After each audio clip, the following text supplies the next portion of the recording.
Olá, povo de Deus, sábado 18 de março de 2023, festa antecipada de São José, esposo de Maria.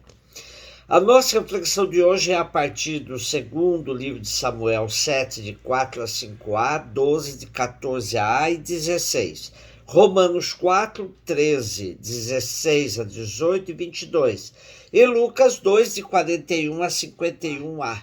Naqueles dias a palavra do Senhor foi dirigida a Natã, nestes termos: vai dizer ao meu servo Davi, assim fala o Senhor, quando chegar o fim dos teus dias e repousares com teus pais, então suscitarei depois de ti um filho teu e confirmarei a sua realeza. Será ele que construirá uma casa para o meu nome, e eu firmarei para sempre o seu trono real. Eu serei para ele um pai, e ele será para mim um filho. Tua casa e teu reino serão estáveis para sempre diante de mim, e teu trono será firme para sempre. O oráculo que temos hoje se refere claramente a Salomão, filho de Davi e construtor do templo. Mas tal profecia ultrapassa a figura do filho e sucessor de Davi, deixando entrever um descendente privilegiado em quem Deus se alegrará. Este texto é o primeiro elo das profecias relativas ao Messias, filho de Davi. A estabilidade do reino de Salomão, promessa feita pelo Senhor, indica que Davi, por meio de seu filho, terá uma grande e permanente descendência. O núcleo da profecia de hoje é: eu serei para ele um pai, ele será para mim um filho. O povo de Israel verdadeiramente desenvolveu um relacionamento tão íntimo e próximo com Deus que se sentirá como um filho entregue aos cuidados do pai. A tradição cristã sempre aplicou esse texto a Jesus, Messias descendente de Davi, e indiretamente também a José, o último elo da genealogia davídica. Romanos 4. Irmãos, não foi por causa da lei, mas por causa da justiça que vem da fé, que Deus prometeu o mundo como herança a Abraão ou a sua descendência. É em virtude da fé que alguém se torna herdeiro. Logo, a condição de herdeiro é uma graça, um dom gratuito, e a promessa de Deus continua valendo para toda a descendência de Abraão, tanto para a descendência que se apega à lei, quanto para a que se apoia somente na fé de Abraão, que é o pai para todos nós.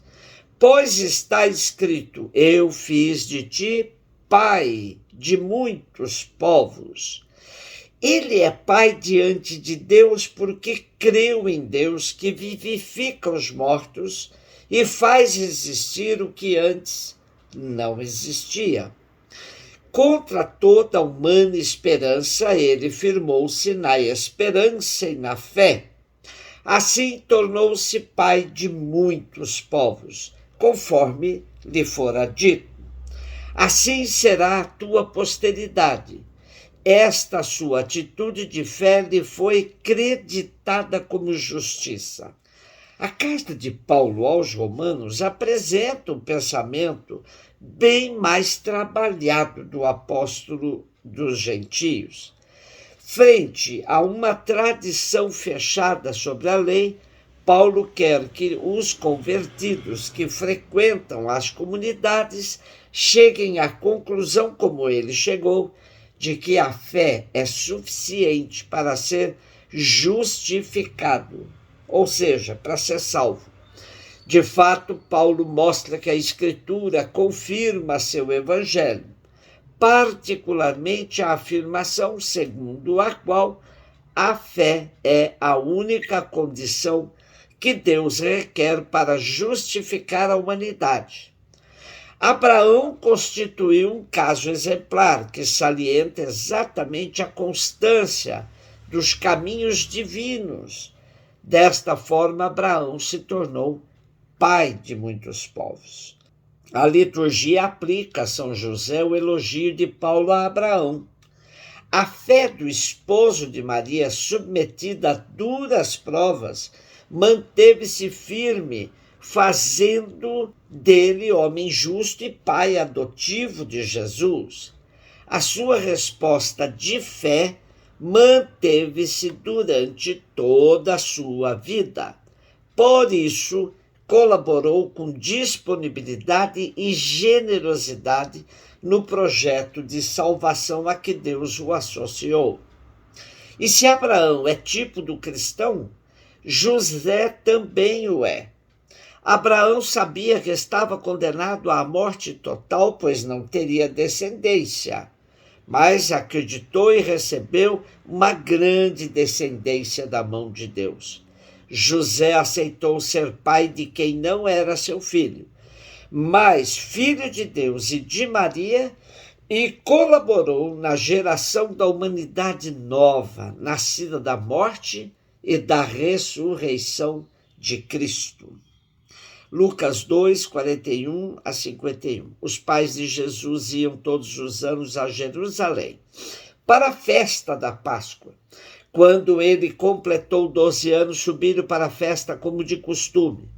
Passados os dias da Páscoa, começaram a viagem de volta.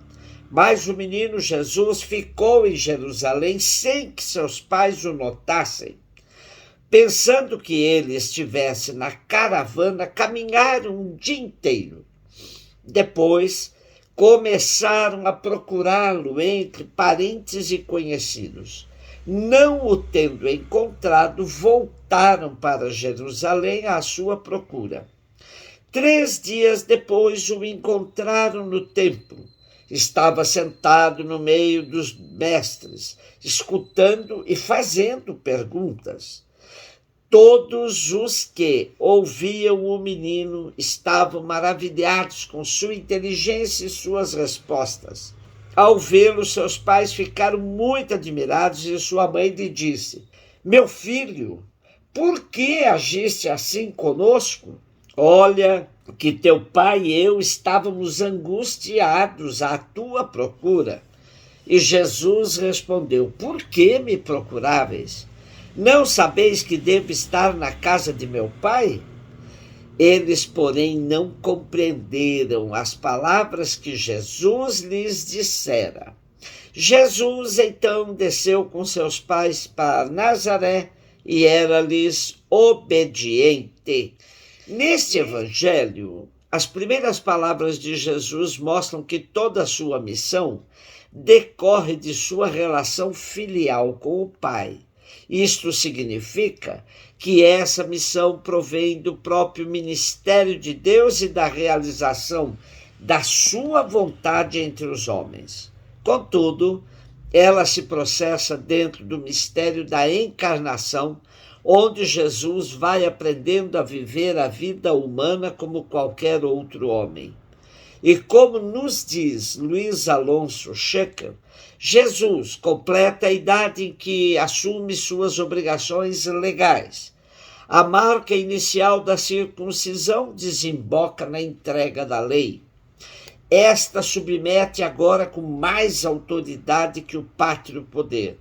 Cheio de sabedoria e graça, dá uma lição dolorosa a seus pais, contrastando duas paternidades. Dá também uma lição aos doutores da lei no templo de Jerusalém. Jesus é filho carnal de Maria, pela qual está ligado fisicamente à humanidade. Está ligado a ela por afeto e submissão filial. Mas essa relação fica relativizada e submetida a outra superior.